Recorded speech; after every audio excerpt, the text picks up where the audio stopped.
argument. It's always like that, and that is precisely the reason for this is for adults, for all of us, many of you educators and counselors and parents who are in touch with children, and you're in a position day in and day out facing these kind of things, and to have at least know how to respond, and that is the main objective of this. And very often, so like I already said in my write-up, it's been more than 7 years since I've been reading about this, but the only reason that I've kept away from bringing it to a public forum is because of the fear of the backlash. Because this has been one topic that people assume, if you use the word science or biology, that you're against. So, in fact, I don't know how many of you saw that a few days back somebody had one of my videos was posted and hashtagged and told that I was promoting conversion, which I hadn't at all. And I did a response to that, explaining my stance, and today I got a huge apology.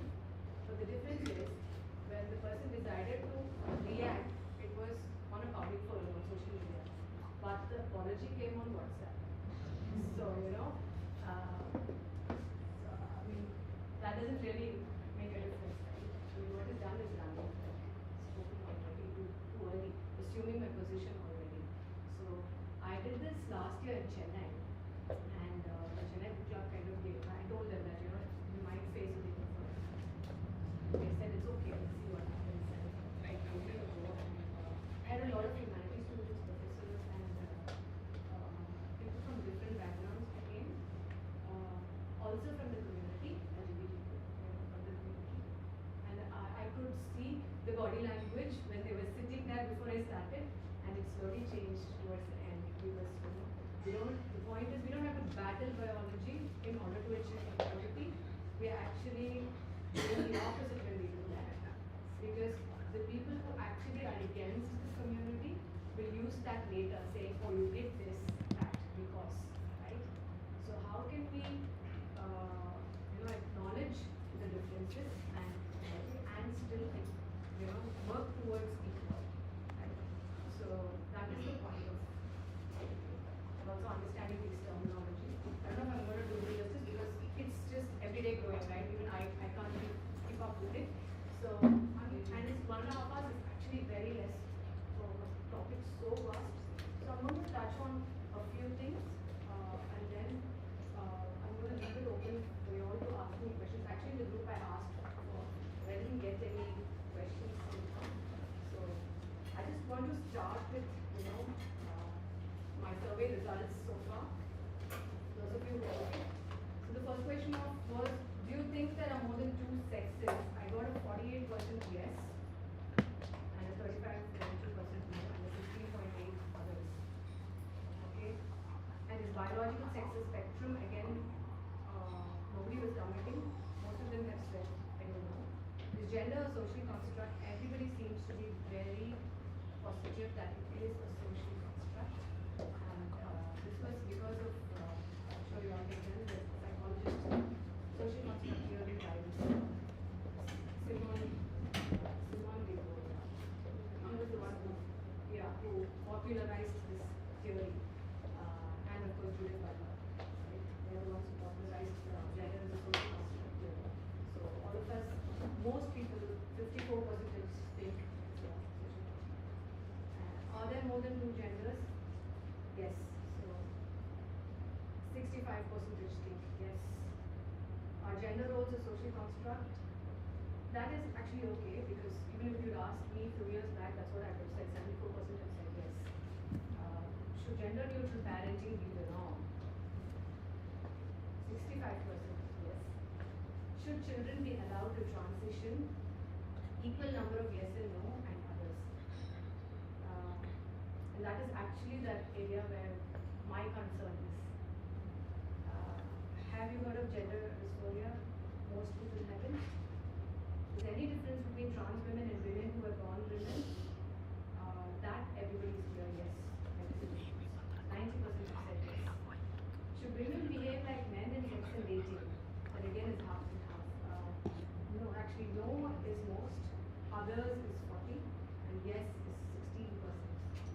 trans women, this is what really shocked me.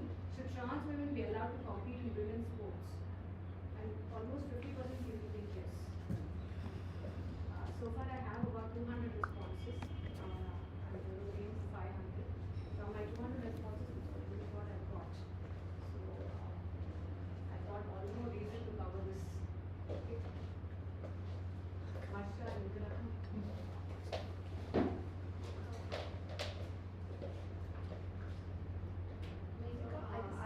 Yeah. Your 200 people, who are your... It was just, I just posted it. I'm yet to do the demographical analysis. I have all like, including the background, what they're studying and what they studied and all that. But I want to finish the whole thing and then look at age-wise and sex-wise. And for now, I just did the answers. I haven't done a proper statistical analysis. So, yeah. So, the ones who came in last year, okay, just introduce yourself. Maybe Varsha, everybody introduced and said why they're here.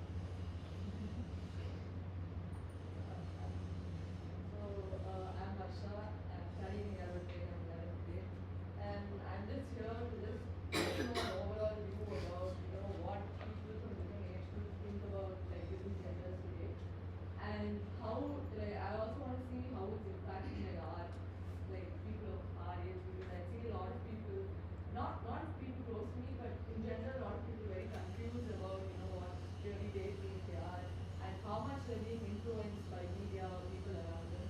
So just here to get a more wider and wide perspective of it.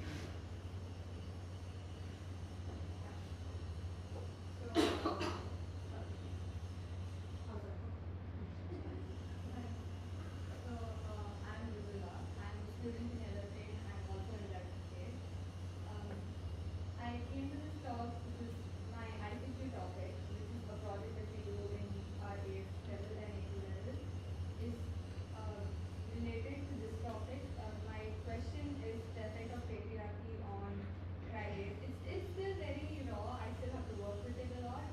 So I thought it would do some good to know a little bit more about this topic because I'm not as well versed with it as I would like to be. So it's just something that I want to know a little more about.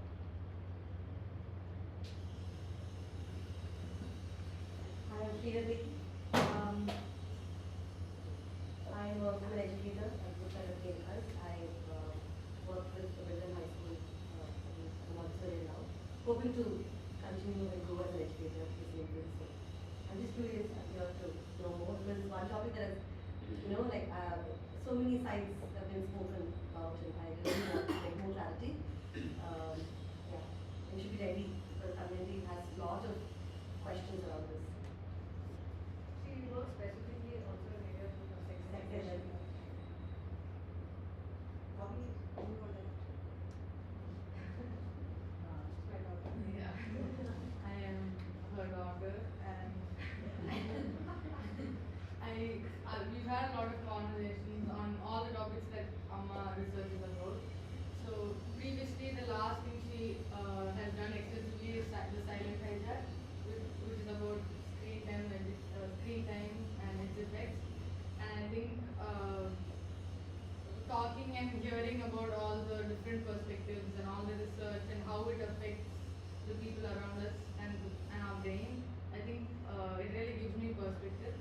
And I like having these conversations and understanding more about, in depth about what we research.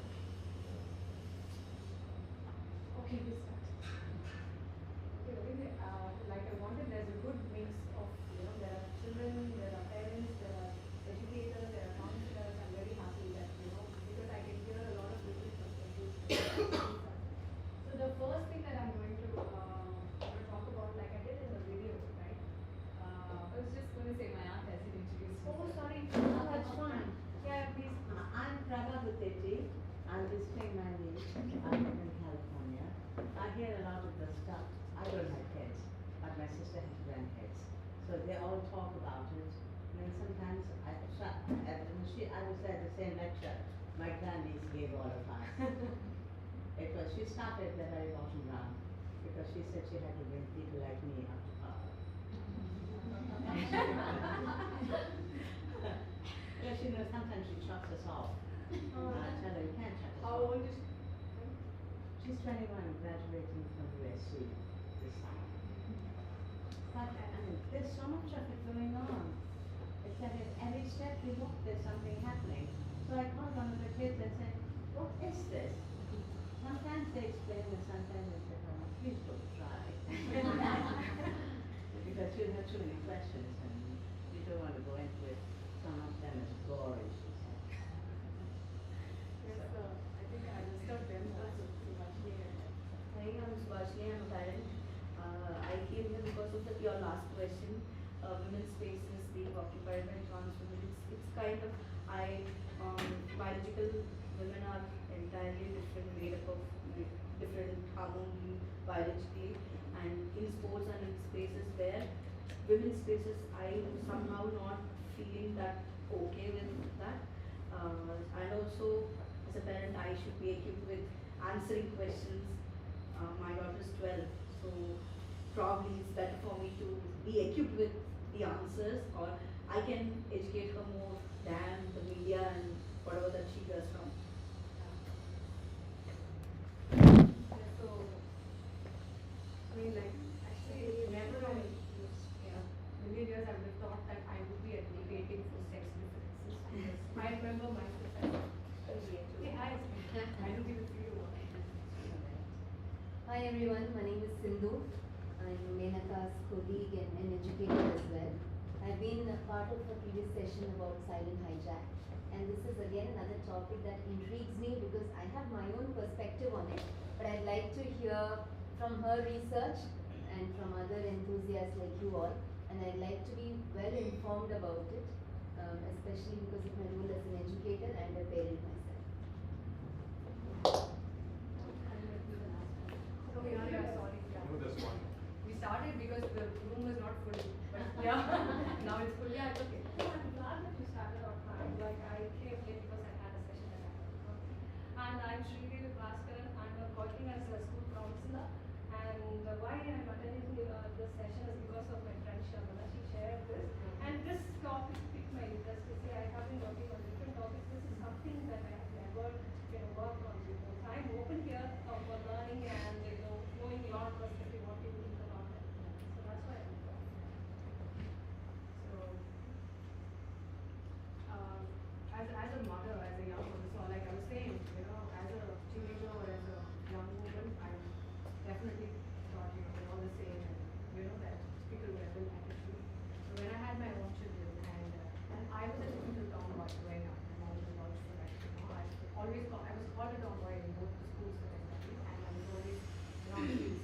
And when I had my daughter, I was very particular that I would get her only gender neutral toys. I mean, these terminologies were not there then, okay?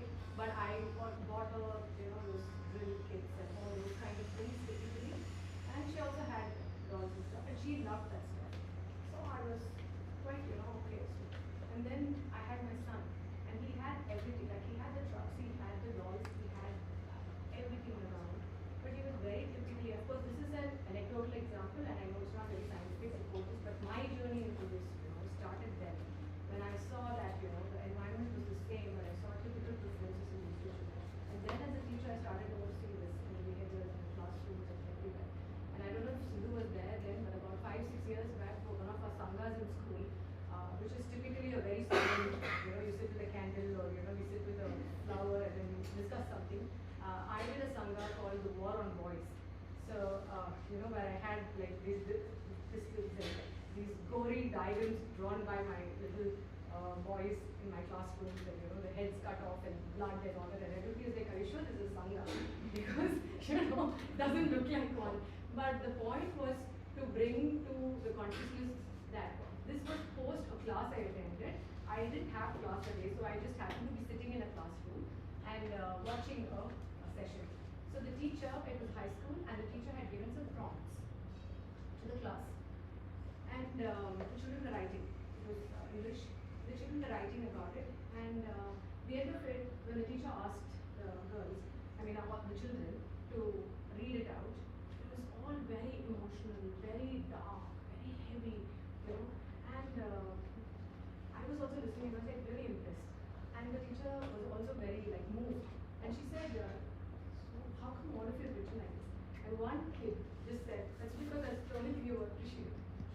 Meaning, it was not say, meaning most of us are women, as educators, and we have very few male educators, right? And we tend to gravitate towards these kind of things. And the boys typically don't write very typically those heavy things, right?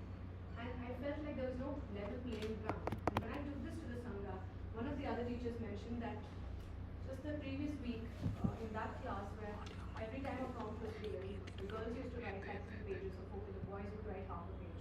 And one day she took Jenny's count, and the boys wrote 3 pages, and the girls wrote half a page. And there was a clear difference, right? And what we're trying to do today is to try and erase this, and it's doing nobody any good, right?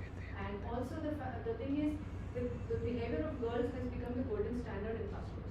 A child is quiet, sitting, and therefore it is very unfair to the boys because we're not giving them a level playing ground, right? When we are marking them for behavior, right?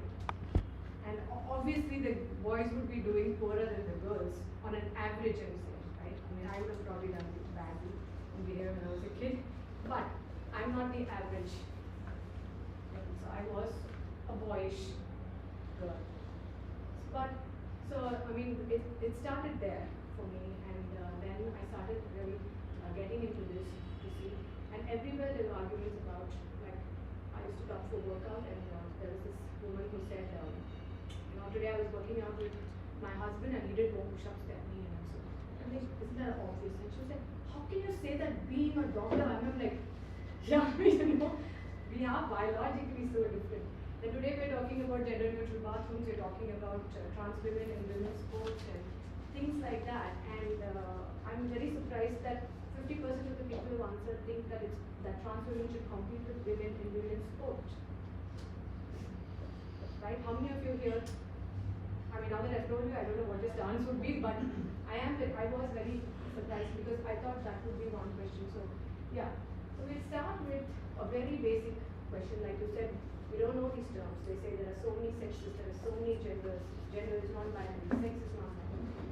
So what is biological sex? Is biological sex, we started, debunking myths. That's how I want to do it. Menaka, sorry to interrupt. Yeah. Just please explain what is binary with regards to sex. Yeah, that's what I mean. Yeah, that's what I mean. The word So- binary, yeah. Yeah, binary means two. Yeah. So, biological sex is a spectrum, is the myth which I'm going to debunk, right? So, what is biological sex?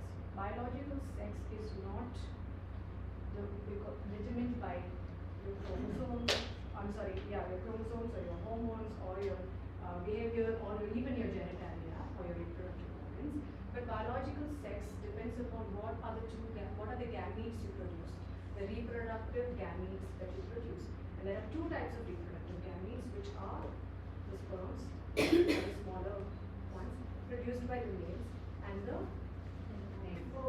eggs, which are produced by the females. So, and there are no intermediate gametes. There are only 2 types of gametes. You either produce this or you produce that, or you don't produce either. That is also possible, but that does not mean that there is an intermediate. Okay, so there are 2 sexes. Yes. What about the third gender? Yeah. So Yeah. that's we'll be coming to it a little bit. So the third gender again is a myth. When what we see is, Yeah, so they're not a third gender. They have a chromosomal anomaly, which we go into next. So this is have I defined it well for you? Do you understand? So when you say sex, it depends upon what is your sex. It means what is the cell you're producing in your body. What is the gamete that your body is producing? That determines your sex. And then what is gender? Right? Gender is very much related to sex, and gender is also binary. Okay. And gender is determined by your biological makeup. Okay. So gender identity is what you feel. You feel feminine or masculine, right?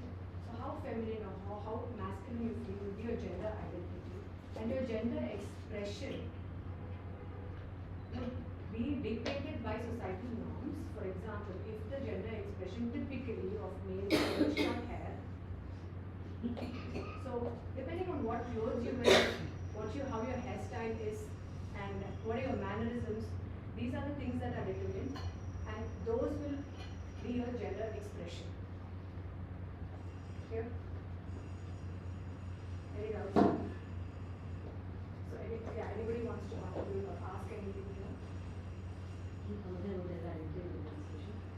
So, gender identity is 90% most of the time very similar to your biological sex. Okay, so what happens is so now we come to the chromosomes, right? We know that a sperm can be either X or Y, and the eggs are a double X.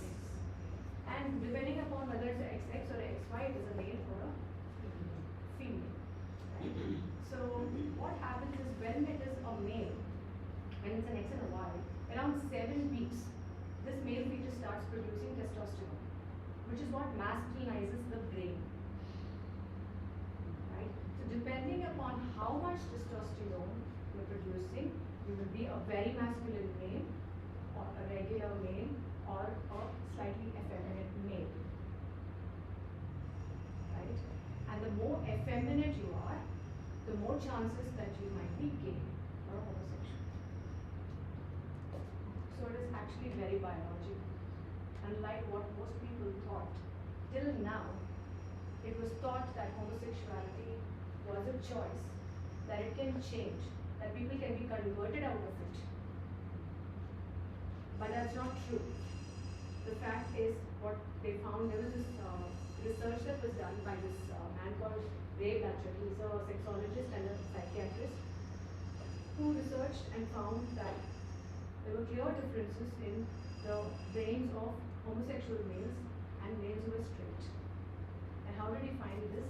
Because at the time when there was HIV, they had a lot of, they could do an autopsy on a lot of people who died of HIV, and many of them were homosexual males. Right?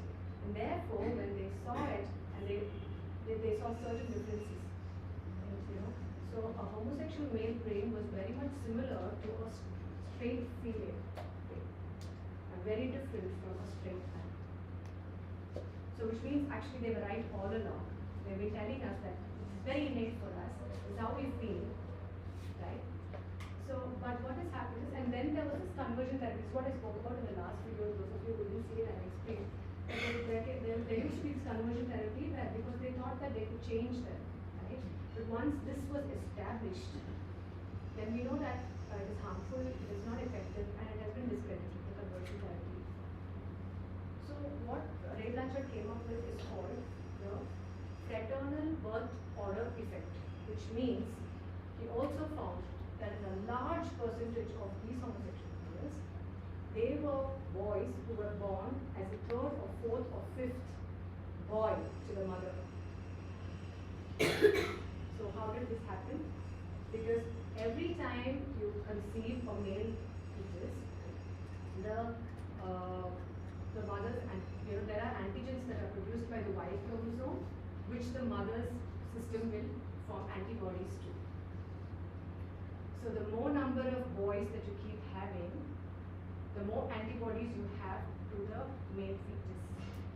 And therefore, the masculinization of that brain doesn't happen as much as it would have for the first one. Am I clear? If anyone didn't understand, I can explain it for you again.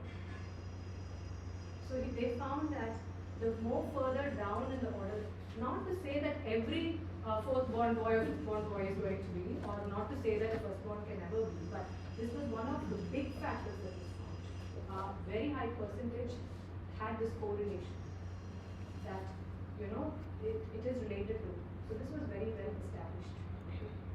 So that brings us to the problem today. So this is where it was when they got the gay rights and then everything was okay. Now we have something called gender fluidity, right? Which is you can be anything. You can be this one day, you can be that one day, you can be anything in between, you can be nothing, right? Which is the opposite, and it contradicts this thing that it is innate. say that if you say that gender is immutable and it is innate and sexuality, is inborn, then you're a bigot, you're oppressive. Right? So now, which is their stance? Because if then conversion therapy, if that is the case, then conversion therapy should work. But this is my basic problem. There's no logic in what is being propagated. And who's to ask these questions? Because the minute you ask questions, you're just cancelled. Right? So most of the arguments, and even to talk about gender is in fact next we can move on to. Am I clear with this? I'm just going like randomly as the questions are coming in. I'm just moving on with that. Yes. So one argument is that it is innate, right? And then you say that gender fluidity contradicts the innate. Yeah. So my question is, so when we have gender expression, which is a function of societal norms, so you have people who are probably not very male in their society, but then when they go to societies where the norm is more aggressive and Yes. more, so then does that influence? Because it's a hierarchy. When they feel they are less male than the others. So if you say go to just a country or a planet where short hair, women shave their heads and men grow their hair long, then that would be the gender expression there. So if you're a female, you would be expressing yourself like that. And if you didn't feel so much female, then you would probably want to express yourself the other way around. Did I answer your question? Both argument might be gender and sexist. So whenever I was there in my own sex ed training classes, right? So which was again developed by a lot of gynecologists and psychologists and lawyers and coaches. So they gave me the gender. So sex is biological sex, what you're born with, like either a penis or a vagina, whatever. And the gender they say is the word gender itself is defined as whatever we understand as a society is feminine or female or masculine. Yes. Or this is how you should behave. What you call in gender expression is the Yeah. the definition given to gender itself. Okay, so I'll tell you about this word gender. This is I'm sorry to drag this discussion Yeah. back, but it would help if you could crisply define gender identity and gender expression. Okay. The way you Just- did, the yeah. way you made biological sense. Yeah, sure. I'm going to just read it out so that there's no from the expert. This is Dr. Edda. So she is a sexologist and neuroscientist. Okay, so I'm going to so that I can be very very clear. So sex is therefore binary and it is not a spectrum. Okay. By contrast, gender identity is how we feel in relation to our sex, regarding whether we feel masculine or feminine. That's what I said, but I didn't frame my sentence so clearly, I guess. Gender expression is the external manifestation of our gender identity, or how we express our gender through our appearances. Like I said, clothing, hairstyle, behavior, mannerisms, typical mannerisms in certain places, it changes not just here. How a woman is expected to behave, right? I mean, it would be kind of similar or a man. So, is that okay? I have a question. Yeah. So, when someone thinks that they can convert back from being homosexual to being straight, when you say therapy, does it mean that they use the placebo effect? They tell them that, hey, you're actually straight and you're thinking that you're gay, so you can just become straight again? How does it work? Yeah, it's more like that. It's more counseling and therapy and that kind of thing. So it's just a mindset and that they harbor. That's what they were trying to do. So the difference is that these people are actually, when you say you're homosexual, what is it actually? That you're attracted to someone of the same sex. It's your attraction, your sexuality. Yeah. That is where the difference is. So you could be a biological male or a biological woman, and if you're not attracted to someone of the opposite sex, then you're homosexual. And that is innate, because attraction is something you're feeling. But what we are seeing today is a lot of confusion and therefore thinking that, or because it's become quite fancy, it's become it's cool to be belong to the spectrum or belong to the non-binary or to the queer community. So the more number of celebrities that are coming out as non-binary because it's cool. So if we converted back, then what does it mean? Does it mean that They it are is not, there? if they converted back, actually, really, genuinely, if they were able to convert back, then maybe it was not even homosexuality to start with. Could Most it likely. be phases? I mean, like you said, because of what people, you are bombarded with so much information now. Exactly. So through conditioning, like what you Yes. see, what you hear, what That's you what read, I'm so saying. would you be confused? Like, Yes, yes. like So youngsters. again, what we are seeing today is very interesting. I'll just finish this. Just remember that. I'll Yeah. come to that because I was at the point of gender. I was trying to define what. So gender was actually a term which was introduced by this doctor called John Money, who was the biggest reason why this whole gender reassignment thing started in 1955. Okay, John Hopkins University, which was the reassignment center that is closed down now recently.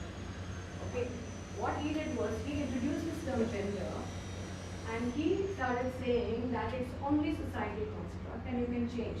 And he experimented on a lot of children. Yes. The most famous case being that of David Driver. David Driver was born in 1965 in Canada. He was one of the twins. And when they tried to do circumcision surgery on the child, they very badly injured he almost lost his face. And because of the botched up operation, he decided, because he was already a proponent of this theory, now he had a lab rat, right? So he used this child, he told the parents, let's do a reassignment surgery on this child, let us bring him up as a girl. So since the time he was a very little child, he was told that you're a girl. He was dressed up like a girl, he was made to, And when he was an adolescent, he started feeling, he was going through a lot of depression and anxiety. And he felt there was something else, right? And then the parents revealed to him that this is what happened to him.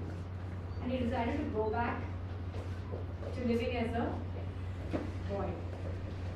But by then, there was so much irreversible damage that was done to him, and this whole depression that he went through and all that, he took his life when he was 38, he committed suicide.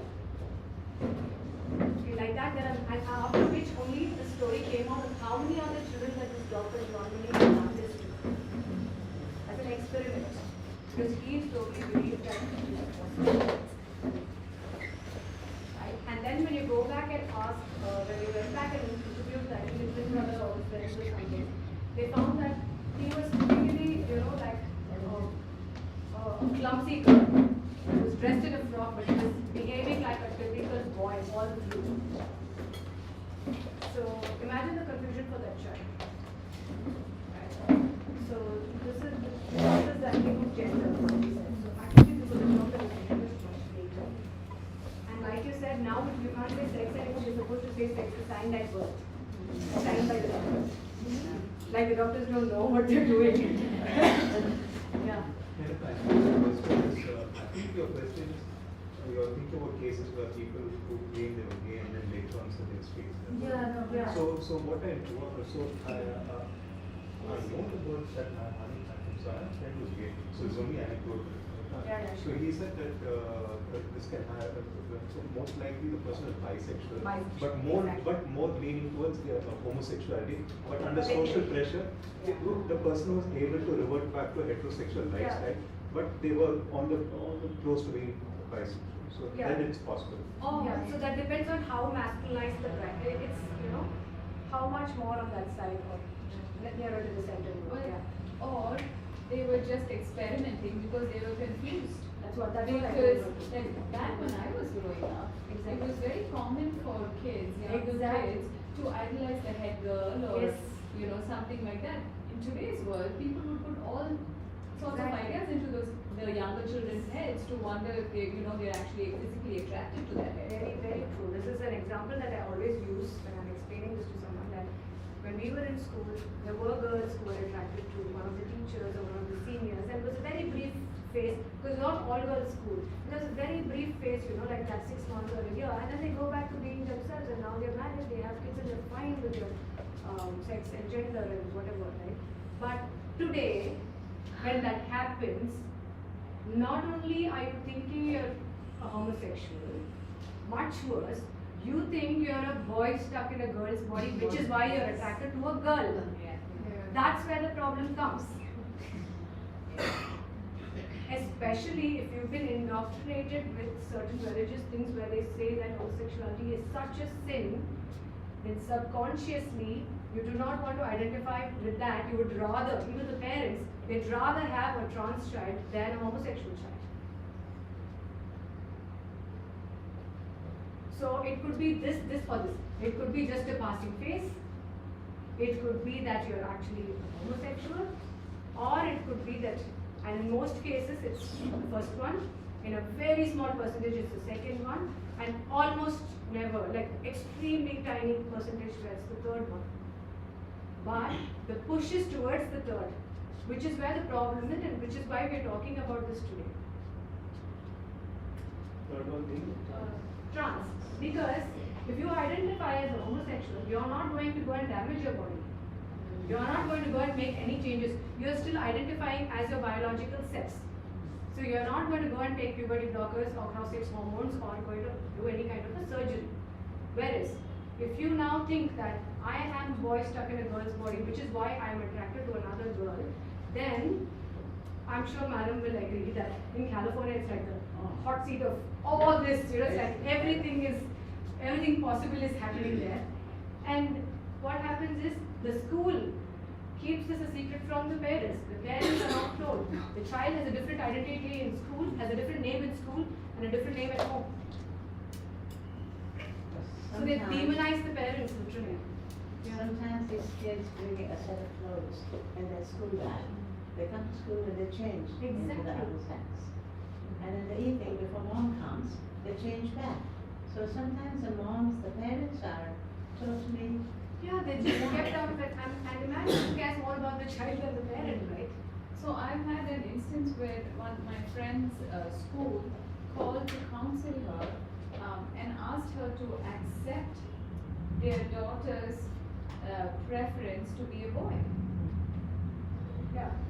This is exactly what is happening, which is why now only for the past 1 year people have started talking against it, which is also one of the reasons why I thought, okay, fine, now people know a little bit of the other side and it's okay to speak, because it's just quite scary.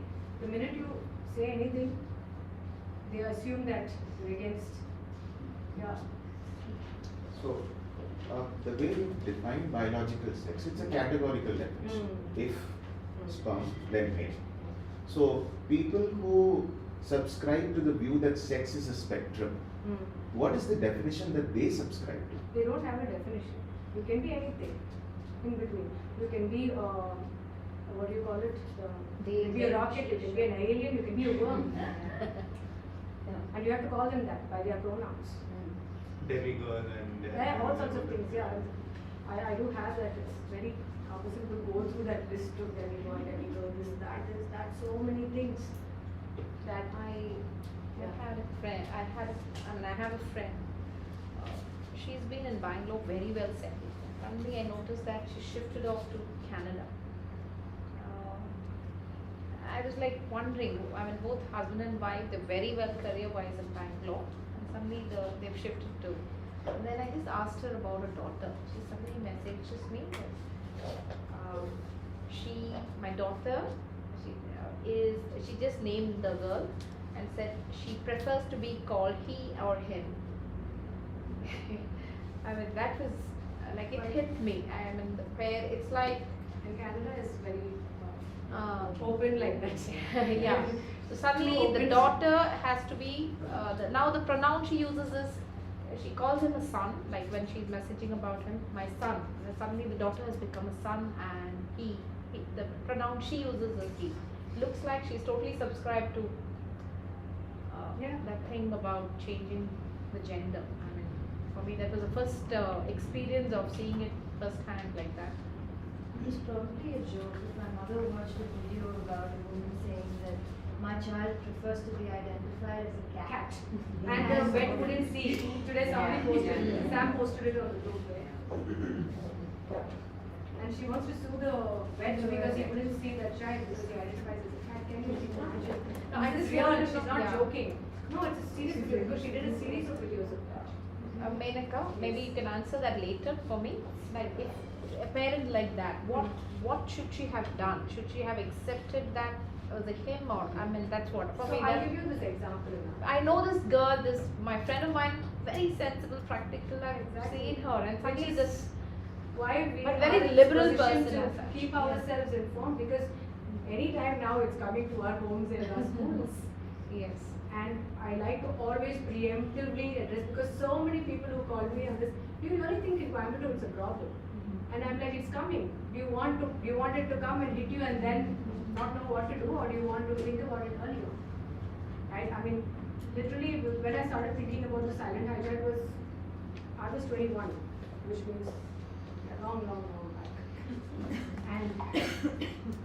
And then it wasn't even an issue.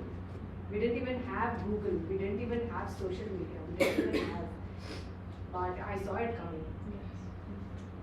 Yeah. Okay, she just mentioned that lesbian. Okay, I could have understood that, but this change of gender, it just doesn't. I mean, it didn't make sense to me. So in anyways. most of the Yeah. states, the children do not even, in the United States and most of the cities, they don't even need permission of the parents to get puberty blockers in cross-sex hormones.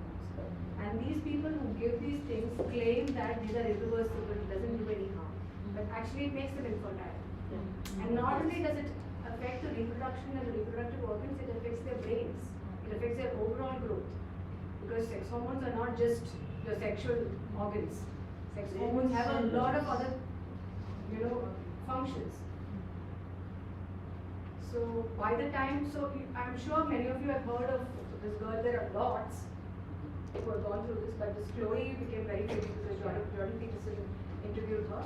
And this girl Chloe and another girl Katie. Is it the Kardashian Chloe? These two girls are in their 20s, very young girls. So they have come out and spoken about it now. When they were just 10 or 11, went through this phase briefly.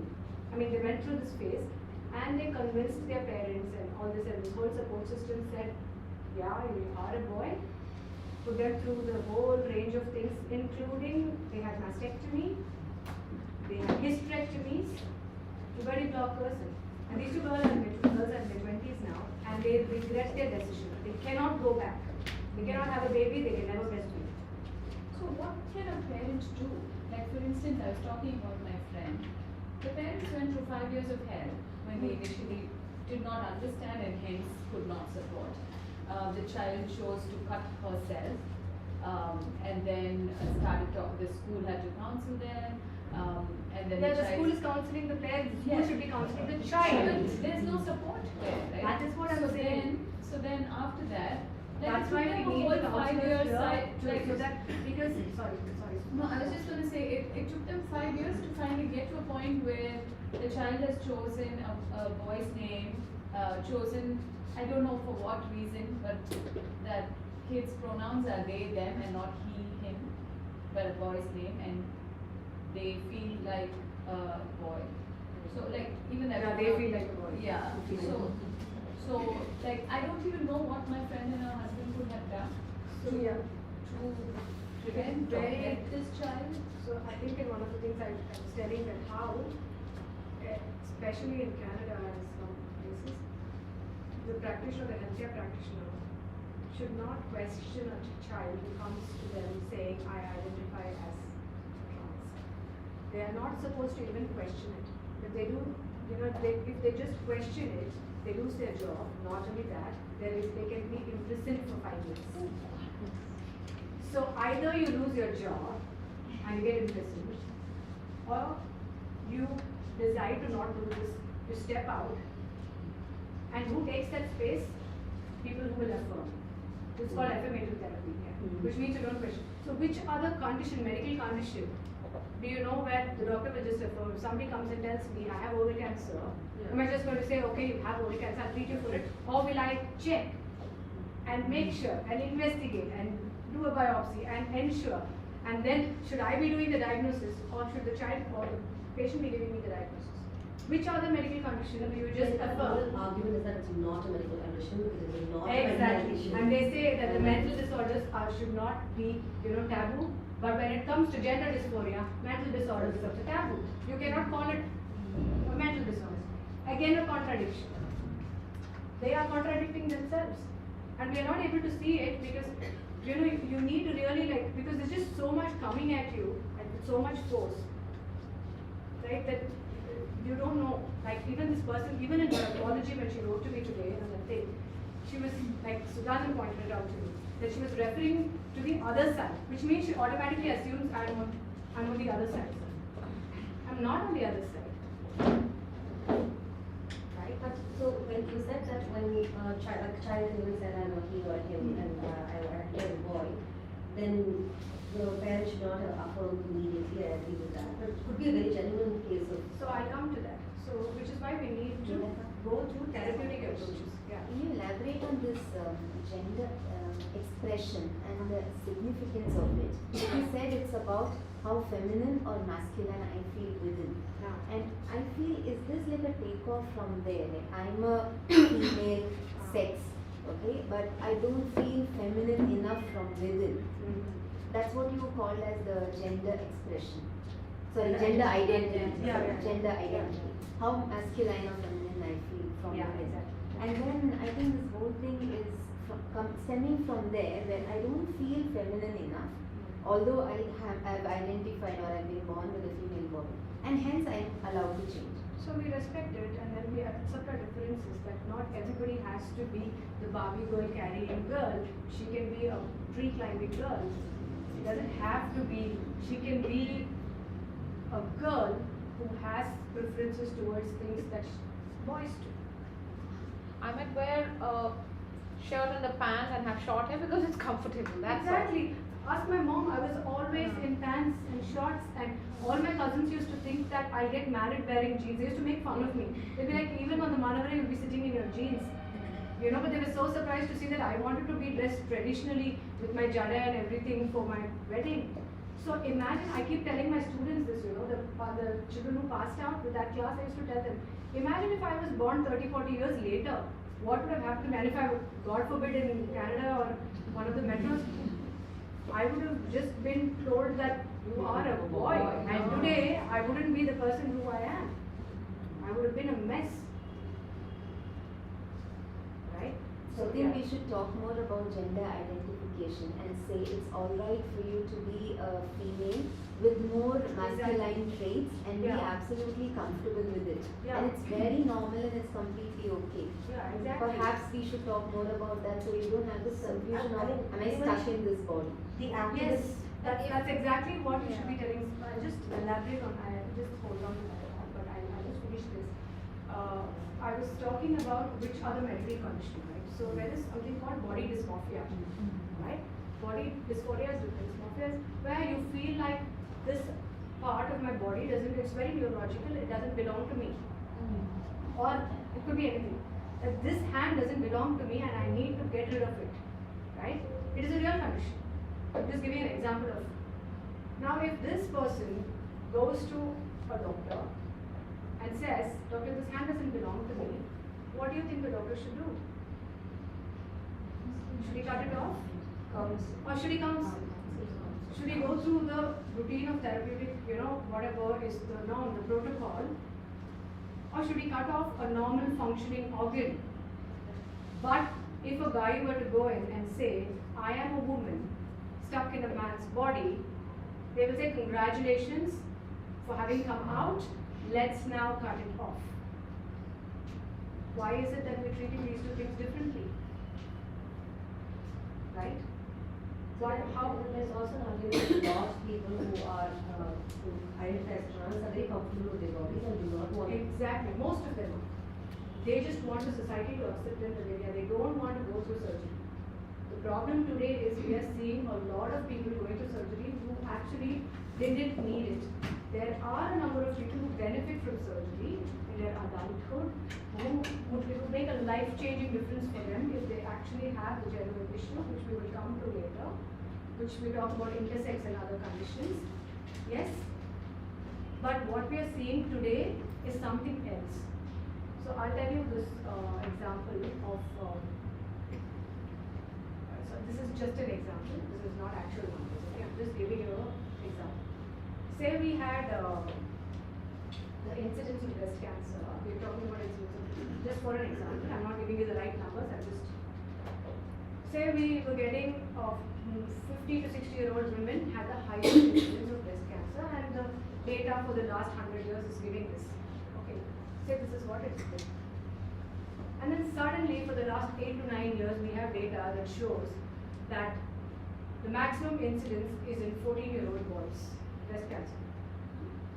I mean, breast tissue is there for men as well, it's just not, I'm saying, so in boys. Now, I heard that reaction, right? That is the reaction we would give, right? That how can this happen? What has happened to this group that suddenly this has changed? Is it even possible? Is it real? Is it something else? But the exact same thing has happened with trans identification, which is that we had older men coming out as trans. The majority, I think more than 90% or something, was men, older men coming out as trans. And today, we have 12 to 15-year-old girls. The maximum number of trans identifications by 12 to 15-year-old girls. And another difference is that these men who came out, right, typically when you go back and take a history, the families would all agree that we always knew this about him. Even when he was a little boy, he was very different. His preferences were different. He liked to do the typically girly things, or he was effeminate, he was more affectionate than the regular boy. So these are the things that they could always correlate in most cases. But the girls who are coming out today, if you go and ask the same question to their teachers or their parents or their friends, like she was just a typical, she was a regular girl. We don't know what happened. So there is. Could it be that, again, I'm going to talking on the other side of this, I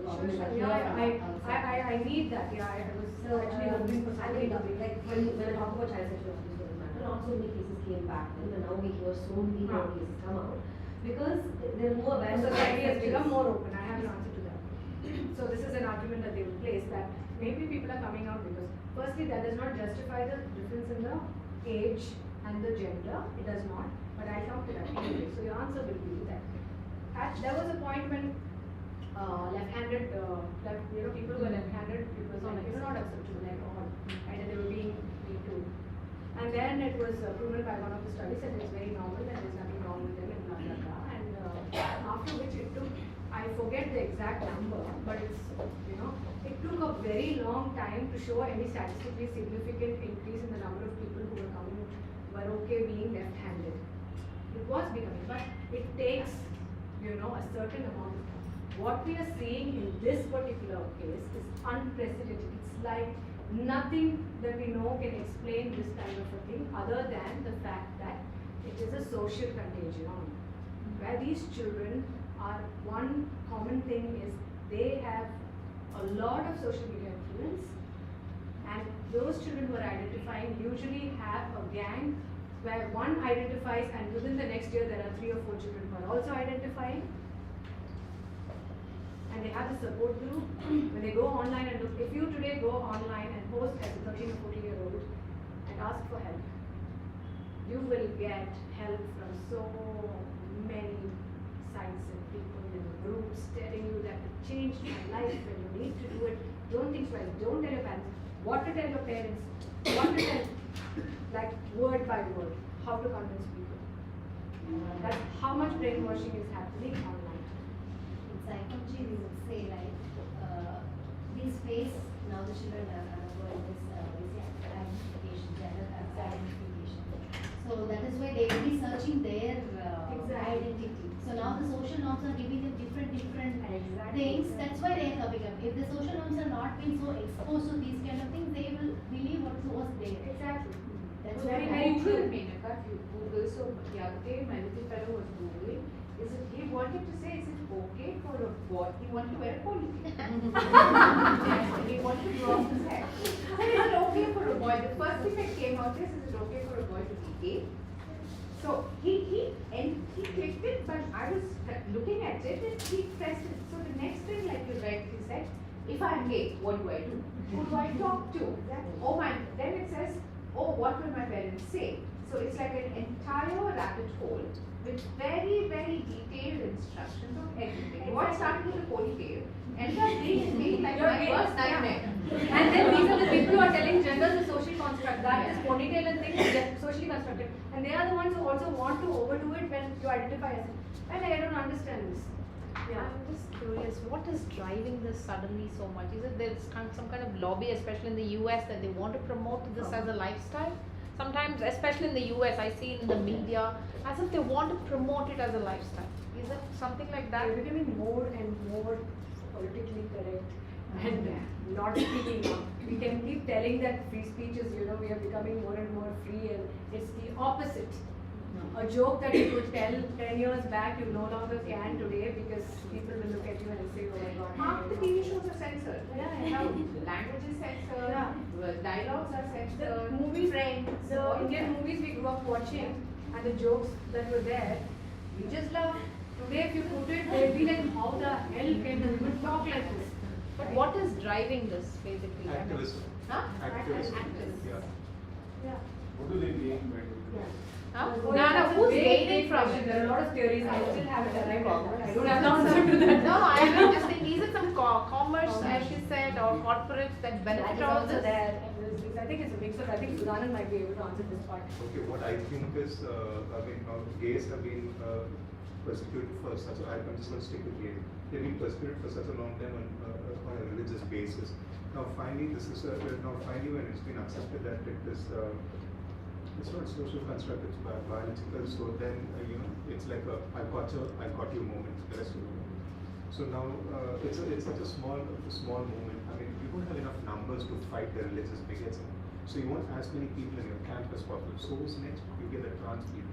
That's still not enough because it's still a minority. So now there is a tendency during your developmental stage of a child that you go through varying emotions which can be confused for whatever Menaka said now. So well, you can get them in the fact. Now, how did this happen? LGBTQIA. So exactly. So what happens in activism by definition is you're taking something that you want to defend and you're going to find everything that can defend that cause. So now it stops being objective, because if someone has something to say against the cause, if you have let's say some statistic that goes against the cause, you want to dismiss it. You have to take everything in because you want to come to an objective analysis, because this falls under the realm of biology. It cannot come under the humanity. So now how the hell did L, G combine with B? Exactly, they don't go with E, LGB is different from TQ Asexual. or A. How They did don't come in the asexual same come? spectrum at all. So Because you want LGB is allies a sexual because you want the preference. numbers. Basically, you want the numbers. Yeah, but it's not consciously done. It's not consciously done. See, now what happens when you try to ally with someone? If you see most cases, you ally with someone because you have a common enemy.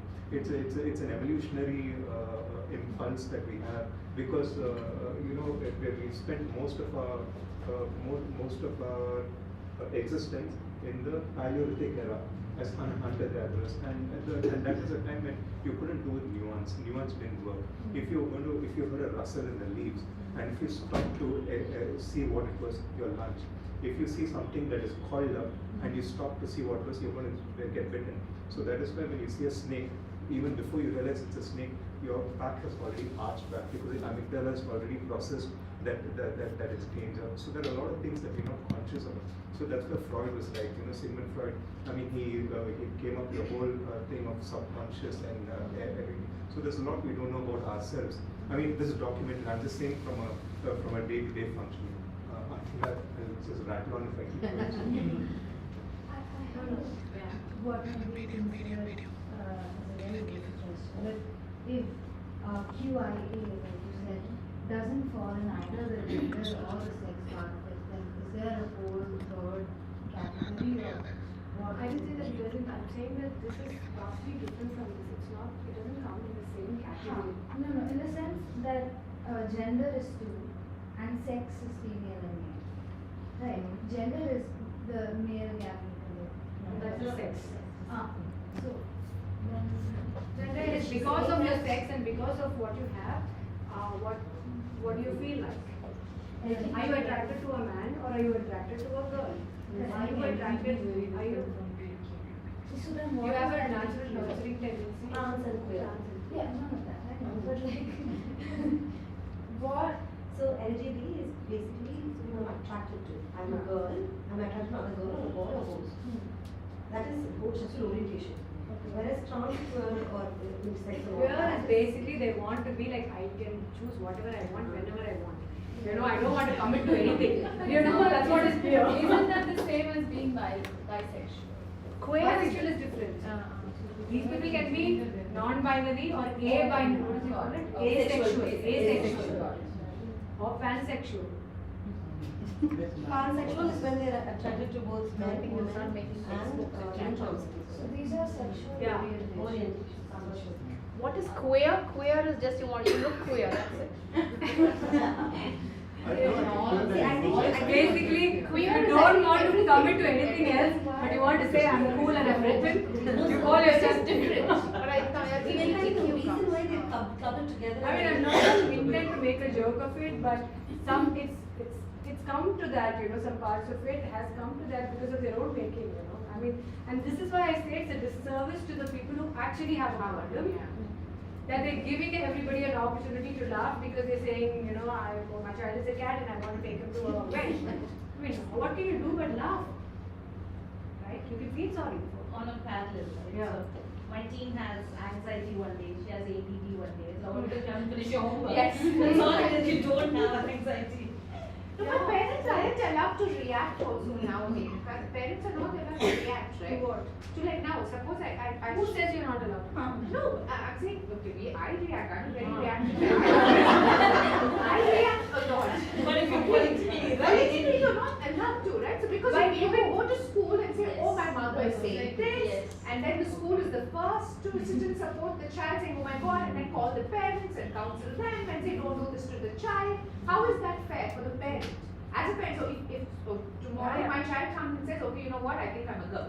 So I'm not supposed to show anything. So how do you even react? Please What show, you're supposed to which is say, what we're I doing think this. just slapping him and say, get your shit and get done. You know? Like, thankful that's still how it works. yeah, you know? Here, which is why Yeah, yeah. we need to inform ourselves now because it's very, I know children in Coimbatore, I know families in Coimbatore. Like when we had that discussion, we were just a small group in TriStar. And already there were enough people who had in their families and in their circles, and I was surprised because I hadn't taken it to like, but I've only had one-on-one, like, I mean, with her, with, you know, Nisha, and some people we've done one-on-ones, but I've never been in a group where like 6 out of 8 people came and told me later that, you know, I know this person, and in their immediate families. So it is here. So Yeah, I had actually an incident where a child came to me. Actually, she was very confused. I don't know, started like, who am I? I'm very confused. And she actually, when I spoke to her with a couple of things, she figured out she's already done all her surveys and she tagged herself back. No, ma'am, I think I am like this because the internet told me like this. Do you have any assessment to prove that I am like that? So there I was was- actually taken back. Yeah. So there was this one study, one of the child psychiatrists. She was a boy was brought to her. He was I think 4 or 5 years old, and she said I'm a girl. So the parents took him, and she was I think one of the sensible ones. So she did the history with the child, and then figured over a few sessions that this child had had a sibling who was a girl. And suddenly, and the child, I think the second one had some special needs or something, so the parents were completely with the for him in his head, the only difference is she's a girl and I'm a boy. So my parents liked the girl. And then subconsciously he wanted to be a girl. That's it. Yes. And all you needed was a few sessions of therapy and talking to him, talking to the parents, and then you fixed it. Now we are not even going into it because you're not supposed to ask. There's some underlying condition because that's offensive to ask. So I had drawn a parallel between anorexia nervosa and thing in one of my videos. Yeah. I just want to know, say if a girl comes or a boy comes and says, I am a girl, is it not okay to say, okay, you can be like a girl? Is it not okay to say, okay, you be like, or you want to sit like a girl or behave like a girl, you can be. I mean, is that wrong to say that?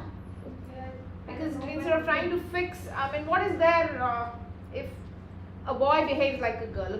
Women always behave like men. This, in the sense, you can be a soldier, which is always thought to be a man's job, and you, yeah. What is wrong with that? I'm just thinking. I mean, There's a difference between whether he's telling I'm a girl or he's telling I like to do the things that girls do. that's right. Yeah. There's a difference. And that's where I think the. But you can talk like that, isn't it? As a maybe a Yeah, there are boys. I mean, we typically nurturing is something that women are better at or more. Yes, yeah. But there are men who are very nurturing as well. Yes. And there can be women who don't have it. Yes. Yeah, but what percentage? So when I go, say for example, I go to an anatomy class and I'm teaching anatomy and I'm teaching the human anatomy of the hands. Am I supposed to say that there are human hands have 10 fingers? Or am I, because there are people who don't have one finger, there are people who can have extra fingers, so am I supposed to say humans can have any number of fingers? From 0 to 20.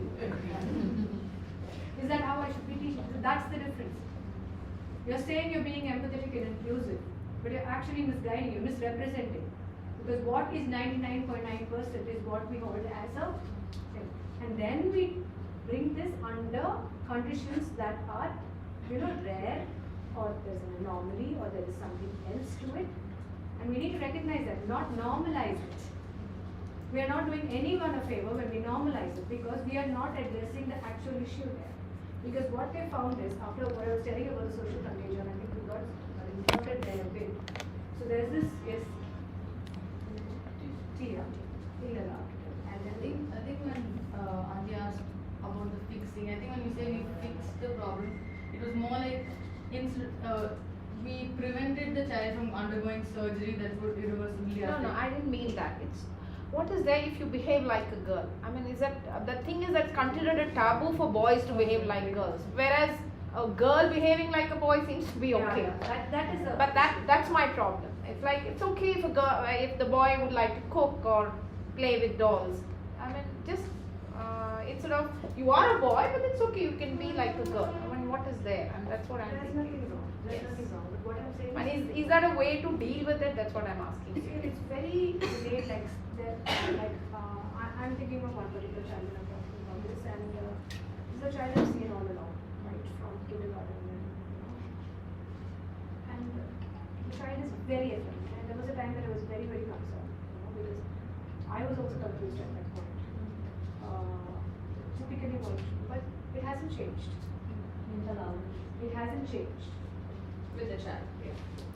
And that is the one child that I think definitely would probably later on at 18 or 21 would maybe identify as maybe, or could be homosexual. I don't know, but that's my feeling. But yeah, like you said, but there's a big difference, and and I think all this, if we go through the protocol of what we would go through for all other conditions, then we do justice to that child. When we skip all that and say congratulations, we've missed something. And what happened was that they found that this was a social contagion. So this doctor, I think it was Lisa Little. Lisa Little. I'll give you all the details. I'll send in the group some studies and some references to the things I'm talking about today. But what they found was this lady, she went and did a retrospective study.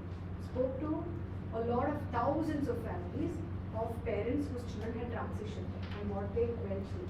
And then came up from all the data she collected, came up with this thing called rapid onset gender dysphoria, which is ROGD, which again was taken off. She was not allowed to publish it. She went through a lot. She was asked to manipulate the results. She was asked to, and there's so much like this in sex research by neuroscientists and sexologists that has not been published. Will be taken off because they fear that if you publish this, then it's going to, then people are going to act against them. That if you tell that brains are different, if you tell that they're inherently different, then it's going to somehow, that's the fear mongering that's going on. but actually it doesn't do us any good because we need to know have the data and then use you have the findings. How are you going to use these findings, or what are you going to do with these findings is what we need to worry about. Not to say that you censor it and ban it and not let the findings out. That's not doing anybody any good. So, yeah. Now I come back to somebody who's So, the gender identity that one has, that one thinks one has, could be socially influenced, I think you've spoken about, or biologically determined. biology. Now, with respect to biological determinism, there are medical history tells us that biological determinism has been debunked. I mean, in the beginning of the 20th century, there were Harvard neuroscientists or professors who were comparing cranial dimensions and mapping that and correlating that with intelligence, right? And now the size of the skull, we know that the size of the skull has nothing to do with the intelligence that you have. So now the fact that we do not understand the brain fully yet, could that? So yes. So how do we claim with absolute certainty? That's one part. Secondly, you spoke about the example of Chloe, right? So if it is biologically determined, like after let's say there's a person who's born as a girl, and suddenly she identifies as male, and then she's put on puberty suppressants or even testosterone shots or whatever. So if it is biologically determined, why isn't the fact that she's undergone all of this to essentially alter her biology? Why is that not changing her gender identity? So after a couple of if I identify as if I'm born biologically female, and if I identify myself as psychologically male, and I get testosterone shots, so if there is biology in play, will that help me feel less female? So, or is it hardwired beyond a point and it It's becomes hardwired irreversible? beyond a point, which means that you go through all these things, it doesn't change. Because most of the masculinization or feminization of the brain happens in utero and in the early years when the brain is still developing. So that has already happened. And every cell in your body, of course, has your XX or your XY. So all these things would be a superficial fix, but it doesn't address the issue, and that has been proven by the fact that people who underwent reassignment, the suicidal rates, which is the biggest thing they use, that if you don't affirm, they'll commit suicide. You lose your child, which is why the parents give in, which is not true. It has not been proven. But just by reassignment, you bring down the suicide rates. It's the exact same. The rate of suicide before, whether you transition or not, or you don't transition, remains the same. Which means that wasn't the issue in the first place. So what happened is, this study that I was talking about, Lisa Richmond, what they found was that rapid onset gender dysphoria. The other correlations that she could make was, most of these girls who came out during adolescence, 11 to 13 or 14 years old, already had another psychological diagnosis, a mental disorder diagnosis, like stress or anxiety or social anxiety disorder or one of these things. They already had it. And this came secondary to that. So there was already a problem with the child not being able to fit in, not being bullied, or under peer pressure and all these things. There were other factors that were precipitating this. And then, like somebody said, this child goes online on social media and she's told, this is your problem and you need to just, maybe you're a boy and it happened to me and I'm fine and that fixed my problem, and then you just get sucked in and you're like, okay, let me try this. So this was one thing. Another interesting thing was girls on the spectrum, the autistic spectrum. Girls on the spectrum were also very highly vulnerable to coming out as trans. Again, one of the reasons could be that typically children on the spectrum are more attracted or more involved with things, right?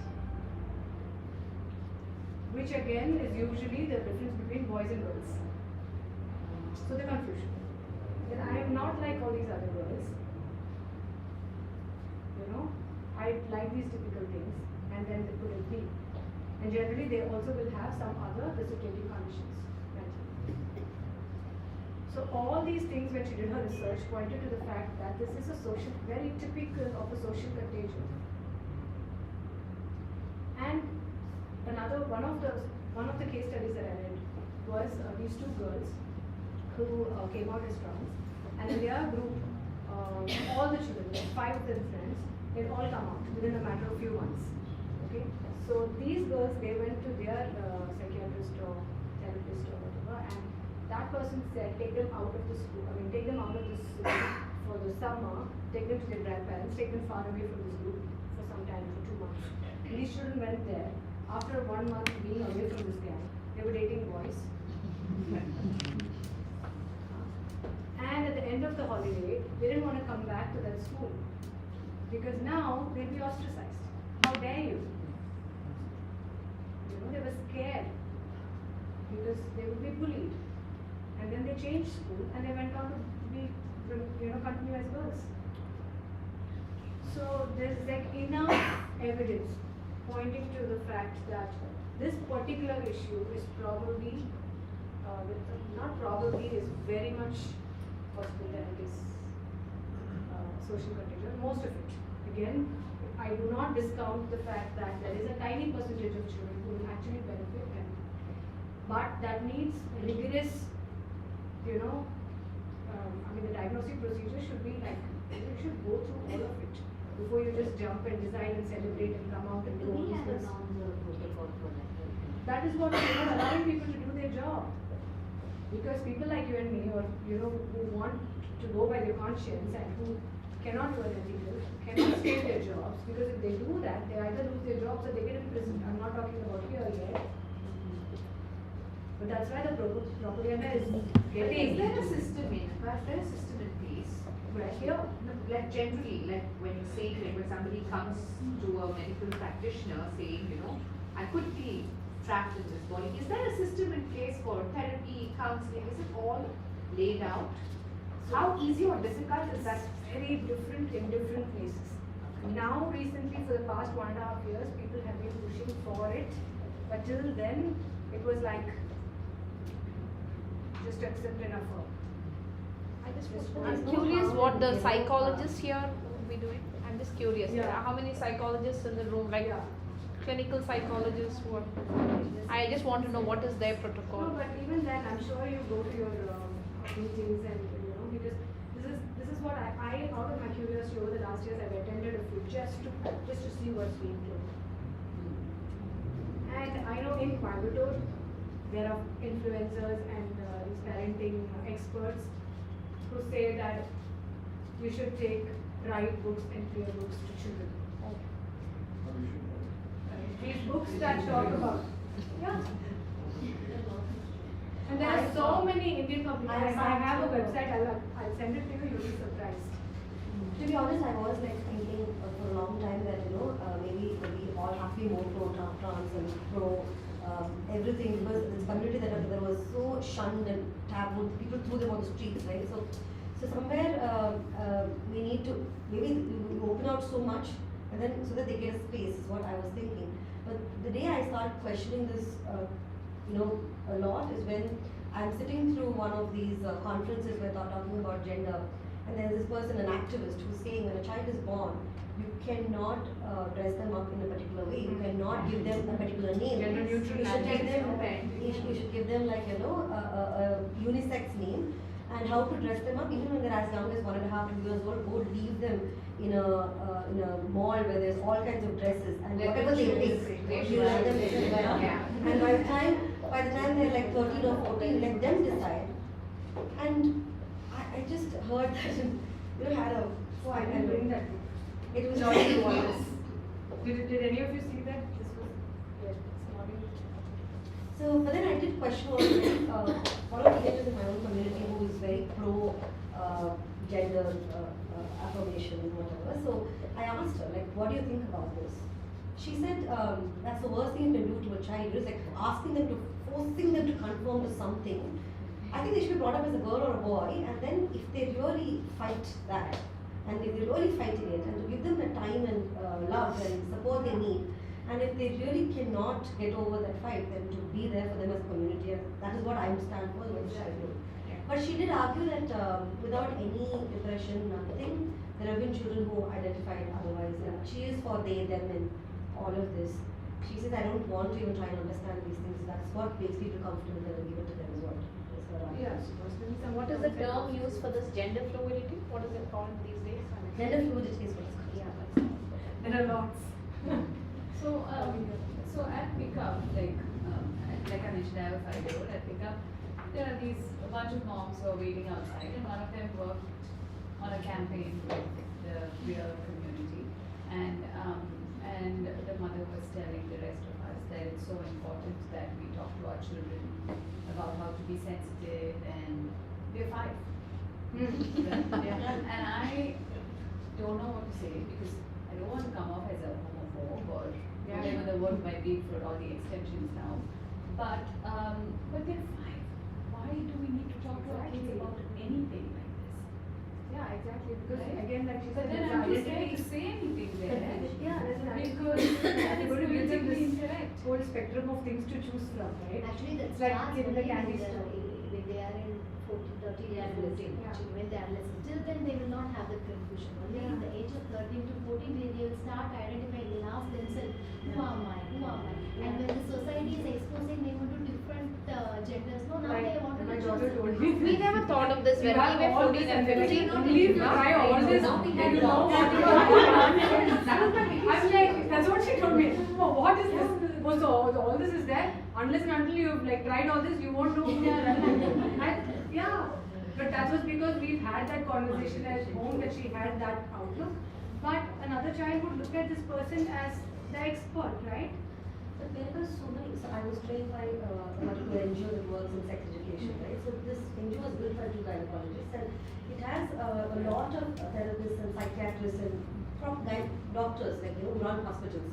And so when I studied under them, we had a certain manual as to what you to talk to children. It was very reasonable. Suddenly there was this updated manual, and they asked us to come back for training. Because the certification itself says that in 2 years is invalid. You have to upgrade, you have to come back and retrain and all of that.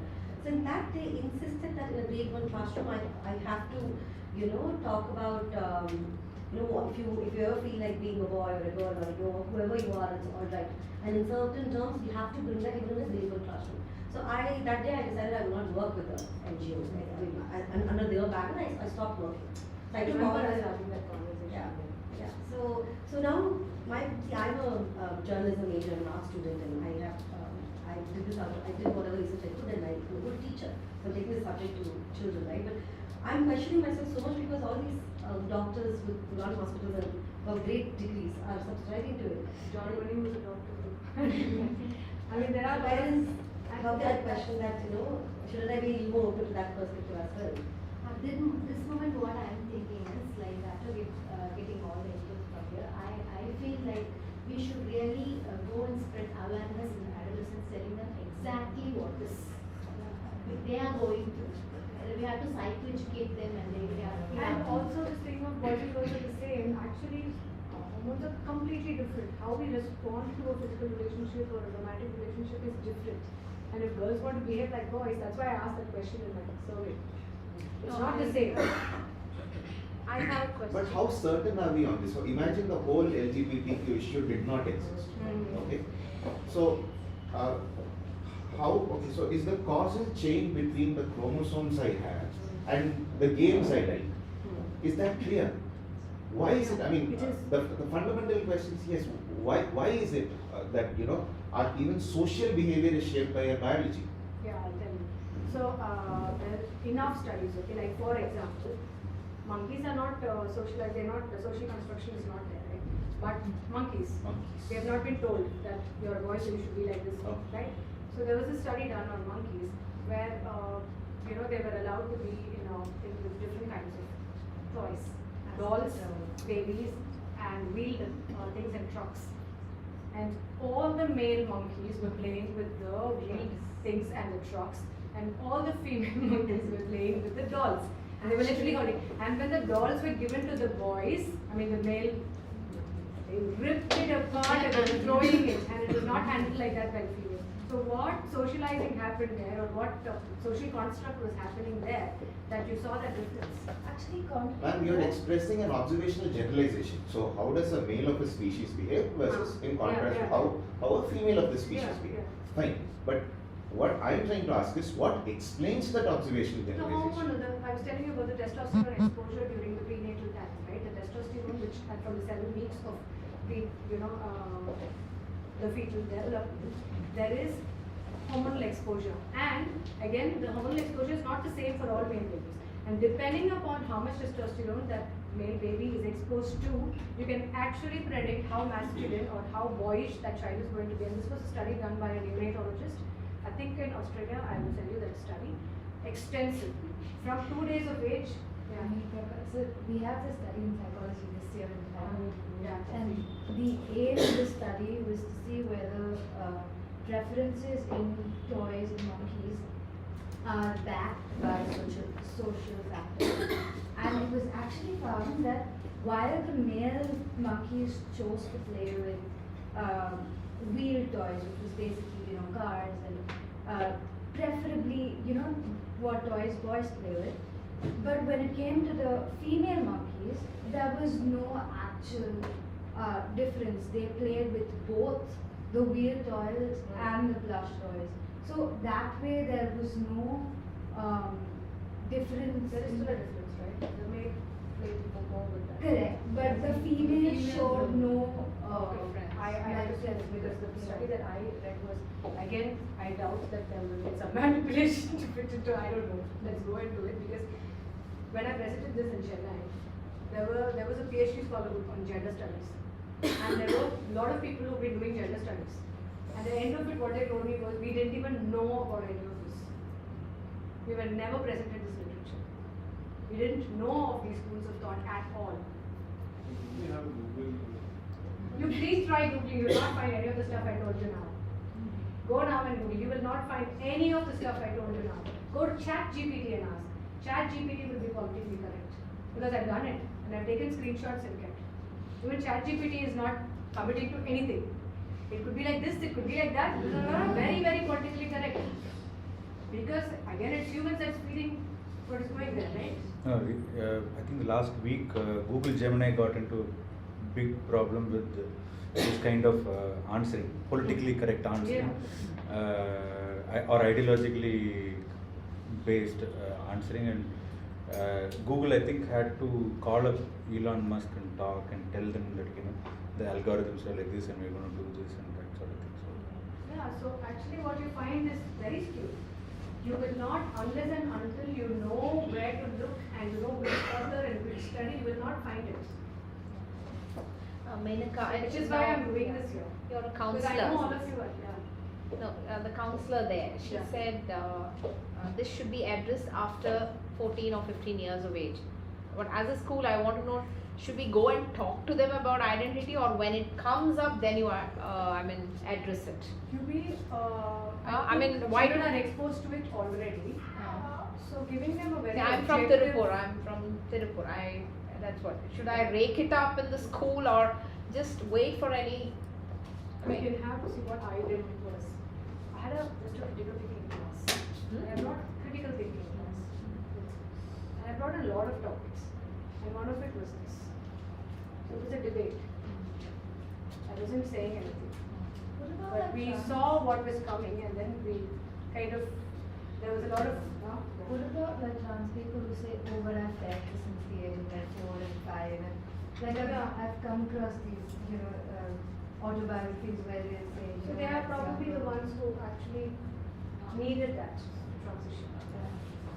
So we see this a lot. Like, are there any different animal species where they experience such things? I mean, males are attracted to males and females are attracted to females. So she's talking about any animal species, we were talking about Yeah, where they there also is- exhibit, there is a percentage of, but you were saying about causal chain linking chromosomes with, yes. it's not causal chain. Causal chain is the wrong vocabulary. It is correlational induction or correlational inference. It's not causal chain. Causal chain means it will cause an effect. This is not cause and effect, it's correlation. Yeah. Because it is epistemologically there are so many explanatory variables in between. So when the moment you have so many explanatory variables, you don't go for causality, you go for correlation. Exactly, and correlation has, but we are trying to establish cause here, right? Why does that happen? That's wrong. You can't. Yeah. You should try and establish cause. You should go by correlation. Okay, so my question is, why is it that male monkeys are attracted to the truck? The truck doesn't have a gender. So that is Not attractive, the preference. Yes. What they want to play with. And It's what like makes them, what makes them biology. happy? the evolution. I understand. That's evolution. We Ma'am, have to go I back in understand why evolution. a male monkey is attracted to a female monkey. Sexual dimorphism. Right? But I don't understand why male monkeys are have a preference for trucks and typically Yes, things I like brought that. it up in the question that you're asking, but actually I feel No, it's a like psychological, not philosophical. It's psychological. It's basically a psychological sexual dimorphism. Yeah, I so don't know if you you have can to call go it back that to- because normally dimorphism is used for physical attributes. Even for psychology also, I think they use the term It is a dimorphism. part Basically of that. the different typical characteristics that we attribute to a particular sex. Okay? So, for example, if I were to tell you that a typical woman, what would be the typical characteristics that, or a female of any species, that you see across in most people? What would, most species, what is it? Most species. Nurturing. Nurturing. Yeah, nurturing. And for the male species? Hunting? Providing. So our gender roles actually are not really a social construct fully. Gender roles are evolutionarily established actually because for the best of that species, which is the next generation. Now today when we make an argument that you have to do 50, I do one type of change, you do one type of change, actually who's suffering is the child. Yeah. That's what is happening today. I do this, you do this. You do this, I do this. Actually the child needs, in most cases again, the mother during the first few years. And if you're not giving the child that, you're doing a disservice to your child. That's it. It's as simple as that. Sorry? She might listen. Yeah, yeah. No, I'm just saying that, and of course, That's such a beautiful, wonderful thing you've just said. Now, if I go back to a young couple and say this, would there be any research to back that? Because I would want to go to a young couple and say that. Because this is what is happening in most of the. So I have to tell this study, right? I'm sure you guys know about it. So there was this huge study, done where they were trying to establish correlation between how progressive a country is or how equality there is, gender equality in the country is to the profession or the subjects that the women choose to study. Okay, professions. So they went in, obviously assuming what? What would you expect? The more progressive you are, the more equal the society is, where it's all been flattened out. You would expect more women in the typical male-dominated fields, which is the STEM fields and stuff like that. And you would, right? They got the exact opposite results. That is the Scandinavian countries, which is the most progressive, more egalitarian, where everything is like evened out for everyone. They saw a more difference in the cultural as well as in the professional field, where the women were sticking on more and more to their typical gender-specific roles, and the men were sticking on more and more to their typical gender-specific roles, especially in the women. There were enough women who wanted to stay home, take care of the children, the nurses, were all in those typical roles. So what happened? They were expecting that now you utilize everything, then women are going to come into this, because that's what we've been aiming at. And they saw the exact opposite in the developing countries, where the girls wanted to go there. But once you remove this stress, once you remove and you normalize and you let them be, they settle into these roles. So gender roles are very biological. And we are at our best in those roles. And why are those roles important? Because it's for the next generation, which is the children. And who suffers when we completely, mess with these roles? It's the children. And us. Because we can never, we want to be career women, we want to be this, and then we're doing this also. Right? Sorry? The burnout is on us. Sorry? And the burnout is on us. Yeah, the burnout is. Yeah. And also the career counseling that you do, right? Gender plays a major role in deciding the career.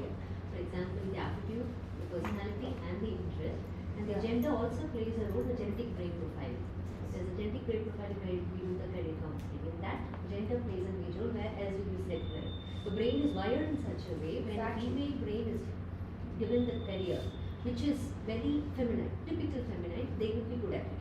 So it's like that.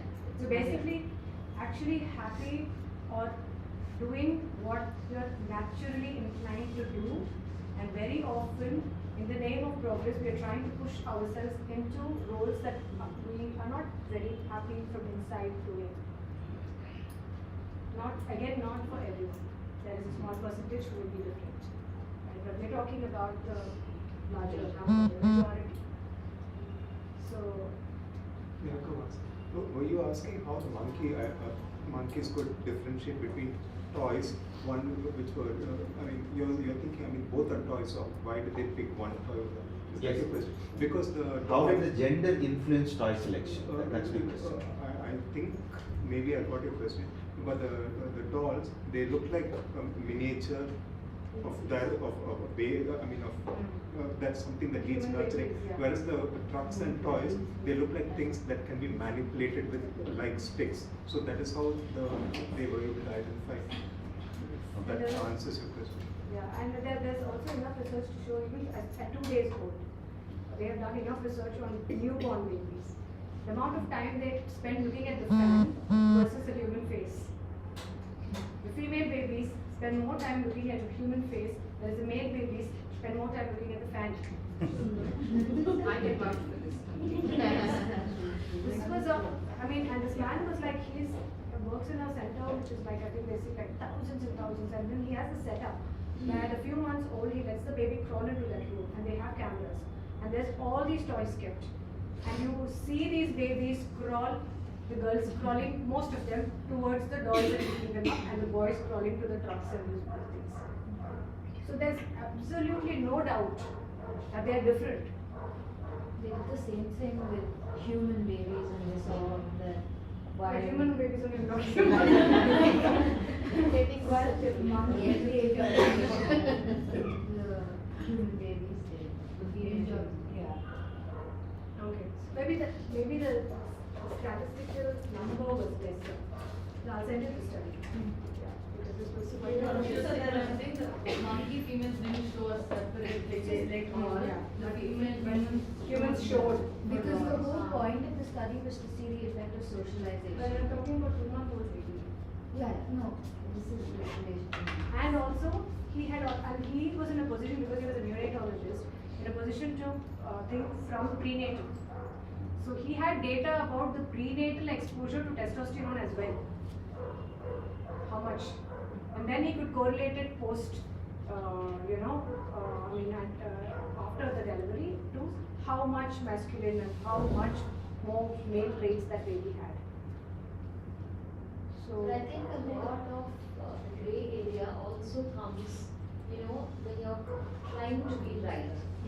This why we jumped, like I speak for myself, on the non-binary bandwagon initially is to do justice by the trans people, wherein you don't want to address them as anomaly. So, where do we stand? Like, where do people like you stand? Wherein, what is the harm in having a third gender? it is not about having a third gender. So why is it that the there same has been so much progress is disservice done to the community? You want to make it Yeah. right. So how do we address that? And also, when we speak of so many evolutionary changes, when we speak of rigid gender rules, then where does the evolution So come? that's what, to acknowledge that this difference is there, but to also say now, just because this is there, it doesn't mean that my behavior is justified. So I'm a boy, that's why I hate everyone. That's not justified, that's why we are humans. Because we can bring in that change. But it doesn't do any service to say that, it doesn't exist at all. And now I think why we're questioning is that has been pushed far too much. And the transgender thing, like you're saying, when you're saying that it's considered an anomaly, if you say that, or if it's a mental disorder, again the same progressives are only telling that there is no taboo about mental disorder, and we should accept it, we should talk about it, and we should say that yes, I have this and I can get over it and all that. But why is it that when it comes to transgenderism, you don't want this mental disorder to be spoken out at all. What you're saying, you're normal. But are you saying transgender is a mental disorder? It's a gender dysphoria. I'm not talking about intersex. Intersex is a completely different thing. Yeah, that's a word. So transgender and where you have the biologically where they have both the genders. X, Y, What is Y, that? Y. Yeah, I mean, because the Kalki is one of the celebrities now. What do we call them I now? listened to her discourse as well, and I really expected a lot more from her, but I was very disappointed. No, but what do you call that? It's not. She's not a transgender. Yeah, she is. So the thing is that they are typically, I don't know her anatomy or anything, but probably an intersex. Intersex. And see, typically they are, yeah, they have physical differences. They have the webbing of the neck. They have the, the broad shoulders. They have some. So this is a usually third some heart gender. disorders, They have the mental retardation. There are so many things associated with this. Then you have the ambiguous genitalia, where the baby is born with genitalia that is neither here nor there or both. Right? If there is a lot of masculinization prenatally of a female baby, like there is too much of testosterone in the baby, then the child can have a longer clitoris or a scrotal kind of labia, which is the ambiguous genitalia. Right? So now that what do you refer to them as? Usually intersex, there are different. Not transgender because that's what I thought you refer First to. of us, that Yeah, was so that's where the confusion comes. Third Which is gender. why I'm saying that, now, these people are, this is a, a community that needs No. So, but sometimes because of this hangama that this group is creating, now they are also suffering because now we are looking at everyone like that. So they are not called transgenders then. You don't call them. No, they call it intersex only. They don't call it trans. Because I always refer to them as trans. What we traditionally call Ali. Huh? What do you call? Ali. Units. Yeah. Now we are not supposed to use those terms. Medical books have been asked to remove. So the government has referred to them as the third gender. That's what I call. yeah. Because there's a reservation for them Mostly now. just transgender, right? Most of them want to transition or want to socialize and be or socially transition or surgically transition to one or the One other. or the other. And that will be their because But that makes most of sense them are to them. infertile. Yeah. No, what is the right word to call them? I just want to Intersex. know. Intersex. And there are different syndromes that come under it. Okay. Turner's, Klinefelter's. How do you explain intersex? So I have a 8-year-old and a 12-year-old, and you see a lot of Because them. you see a lot of them around. You see a lot of them at traffic lights. these They may days. not be intersex, they might be trans. Yeah, but how But how do most of them I are explain intersex. that? Most of them are intersex. How do I explain that to my 8-year-old? Because they don't understand. How did your mother explain to you? I No, was never, I it was never never explained. I told Yeah. them, I told them. Or see them and so it becomes a normal. It becomes No, normal. I always They are understood. different from us. I always understood them as above the waist that they were female and below the waist they were genitalia, men genitalia. That's how I understood. That's actually where the spectrum is. Okay. It's in that community where the spectrum actually Yeah. is. If you want to put it, Okay. the clear biological sex is probably clear. I mean, the binary is clear, but it's in the intersex where the entire spectrum of mixing is there, and there's no one particular form or way they are Yeah, but present. you as do a well. chromosomal analysis Yeah. and you'll know what is the gender profile. But again, You know, the chromosomal profile of that baby. But but- again, Aren't their numbers very small? extremely small. Extremely small. But Because it's been I projected just today went over as- the voter list this time, which was got released like 2 weeks back. Coimbatore, I think, has got around 700 or 800 Oh. at best. Let's even take it for a fact that it's not all been registered and make it 5x.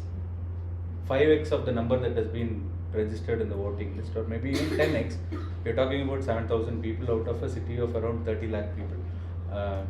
If you look at the districts, I mean, not the metropolitan area. So that's a very, very minuscule number that we're talking about, for which we are doing all of this rewiring on. So basically, it's like 30 lakh is getting adopted to 7,000, whereas it is to be, the space has to be given for that 7,000 to exist peacefully and harmoniously in these places rather than everybody twisting the other way around and trying to make space. But I think because also the space and respect has not been given, Not been which there. is why a lot of us feel responsible or Yeah, so it's touchy misplaced. about Misplaced. like which restroom should you go to? Yeah, basic questions. So if you are trans or intersex, what do they do? Yeah. Where do they go actually? So now, True. where do they No, go? that is where we are lacking. That Yeah, is that is definitely where where we are lacking. And I think we are waking up in the wrong area than Yeah. Yes. Yeah. Because that's where the question comes now. And I wanted to say this. So yes, there are a lot of assumed, social heritage and all of this exists. We spoke about it. But in really people who are trans, and what the community is going through, and where should we all, how we should accommodate them into. One is to accept that it is a mental health issue, and that we should treat it like one and help them. And so see, anybody, I don't know who was schizophrenic who are working and living a normal family life, right? So in that sense, but that's why we say remove the taboo. So my question is, when you say give them a separate, we say give them a separate washroom where they can use, or have separate cubicle-based washroom where there's no common area, so there's no female or male spaces, but we don't want to change or use the washroom in front of another female sometimes. So that's the argument that's placed. But I think for the washroom question, they should just have a separate, we should have a separate cubicle kind of a setup and not have common spaces outside of the cubicle or male or female space. But all that aside, the biggest question is that I am a trans. Question is a trans bathroom, as opposed to I'm saying I'm a female and I'm feeling so much like a female and I want to be a woman. Why are you not letting me feel like what? Why are you saying I'm different from that? Because You want to become a woman and I agree with that. But that's the When you look biggest at a point. person enter, then it's very important, right? So I have if this look at whole, someone here, I assume obviously because 99% comes under. So for that 1%, of course, there is a difference. And therefore, like he was saying, should the 30 lakh people now be made to feel uncomfortable because you want to accommodate that 2%, or should you give them the 2%, whatever, an option? I definitely will not be okay to be in a locker room or my daughter to be with a trans woman there. Also, it's right? not And rightfully ostracization so. if it is not taboo, why would you have a problem if you are a trans? What is the problem in using a trans bathroom? yeah, but then they are saying that I am a woman, like I'm a trans, but body might be different from your body, but in every other sense I'm a woman. And Identity is not subject. It's not. I think because Identity that's here, what you are. They are also I getting can say, confused. So these are arguments like that- my friend said, my friend, he put his pronouns as, so he went to this college in the US and he's got science students. And most of them have different pronouns and different identifications. And he said, see, I cannot remember all this, I'm just going to call you by your names and whatever. And then he was called like 4 or 5 times to the principal's and told that you offended this person, you offended that person. So much so that he was corrected a paper, he was giving the thing, and he called the name of that student and gave, and the guy started crying because in that 1 week time he had become, and how is he supposed to know? And then he says, and then so what he did was in his meeting online, he put his pronouns as HHH. It's only nice. Now what do you do? I mean, so you can go the whole way, but then we do live in a society, we do live in a thing, and you can't just say, I feel like this. What others think you are is very important also. That's your identity. Right. And also, why do you want to gatekeep the term woman, and what does it even mean? Somebody else saying I do feel like a woman. So my only argument to that was, even for those poor people or LGBT activists, when they talk about the difference in community, they need a different word. So they say we are all women, but they still say I am a trans woman and a cis-het woman, right? So without that, I mean, in the end of the day, there is always a. So we've changed the term for women. We called womb carriers. Yeah. No. The other one, what is that? Menstruating. Menstruating people. Menstruating people. Where do our old grannies and mothers they go? Huh? Yeah. There are so many such terms. But now the problem is not just trans women wanting to use women from not men who identify even without having undergone a transition. Yeah, they just identify. Yeah. Identify. Gender fluidity. So morning I go to women's bathroom, evening I go to men's bathroom. Because morning I felt like a man, coming woman, and now that's what gender fluidity is all about. It's also the art. And we know about system. yeah, exactly. Not wanting, he raped 3 women. Exactly. By identifying. He impregnated 3 women. That's the problem now. Culture, again, people are raising the question that you're having a problem that some men are impersonating as trans to take advantage of the position. But when actual trans men are concerned, why should they have a place in a women's position?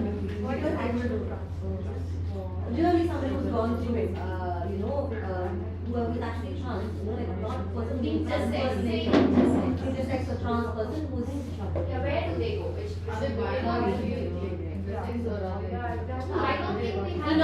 Most of the time we're not going to go and check, right? We go by how they look. It's a very practical problem. You cannot go and check. You have to go by what they're telling. You're in a public place and Yeah. intersex, I've never used that word before, comes in. Just call Where it are they trans, supposed it's to? fine. Yeah, because I think now you're not supposed to. But where do you let them be? Go the washroom. We see, it's as simple as how we have not created a space for people who are having a disability, right? So now if a disabled person has to come to this place, somebody has to carry him or her, right? But if this space has been created, which is friendly to accessible to people, right? Then this doesn't come into the place at all. What is it going to take to have one extra? But then we don't have it now. We don't think that way, and we have not created the space. I mean, they are one of the most ostracized communities in the world. I mean, there's no two ways about that. So, having worked with that community quite a bit, we cannot understand the kind of trauma But they I want don't to. know what happens actually. Say you're in a movie theater and they come in, where are they allowed to? That is where the problem is. So now the public places have to start accommodating, thinking about that as a priority. Like they have to start thinking about that as a priority. We have dinners that are specifically done for disabled people, right? People with disabilities. It doesn't take much for public places to even have the same thing for trans. Once you do that, you are more welcoming them. They are part of the society because they are not like, because these are very basic things like I don't have a toilet. So I'm not part of you both have, right? So these are things that we can definitely do to address that. I mean, the trans community has to be treated well and to be. What happens when we're talking about this topic and they think that we're against the trans people? That is not true. But we are only just getting all the rights for the women going in the right places, like creating sports for women, they're coming into most arenas where they can go. The same thing that is happening for women. Like by choice, you might choose different professions, same professions like what you say, nursing, teaching. All that doesn't take much of your physical labor. All the things that require human intelligence to do it, focus to do it, nurturing to do it, all the professions can do it. But we are just only creating this space where even if they want to do bricklaying as a profession, they can do it. They can choose it. The same thing has to be done for the trans people, which is where we are lacking. And then this is coming through in a way where we are trying to hurt our kids, to making them into, converting them into trans and saying that you don't have any gender identity. They're only going to increase the suicidal rates because these people are not going to identify with them.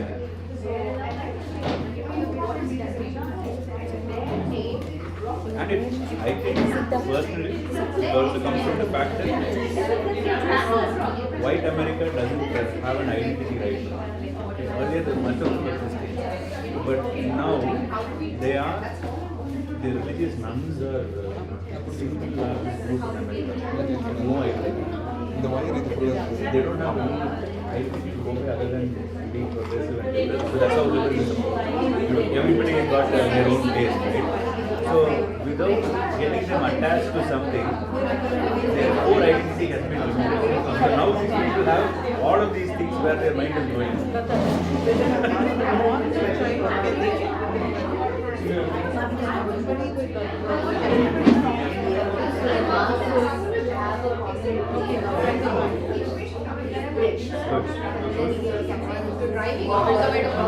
Yeah.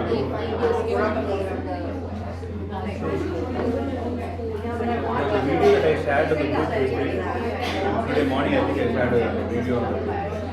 My daughter had the same problem. Meaning, she did that. She really impersonated a cat for a very long time. She would wake up, she would walk, she will. She still calls me meow, which is from back in those days. We both used to call each other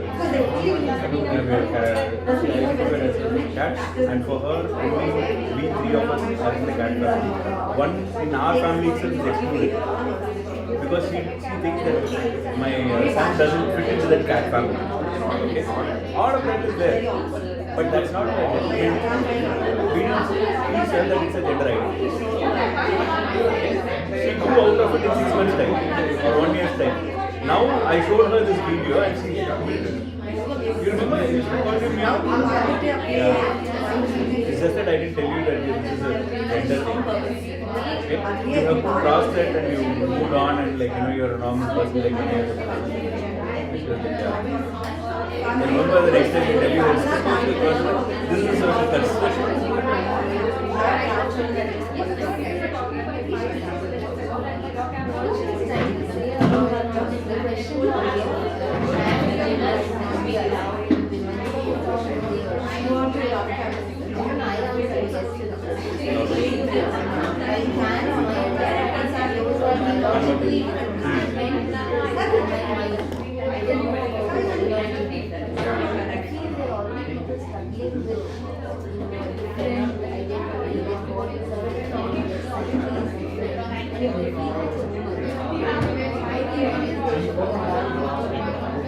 It is, I mean, I sympathize with your point of view as well. So there's this guy.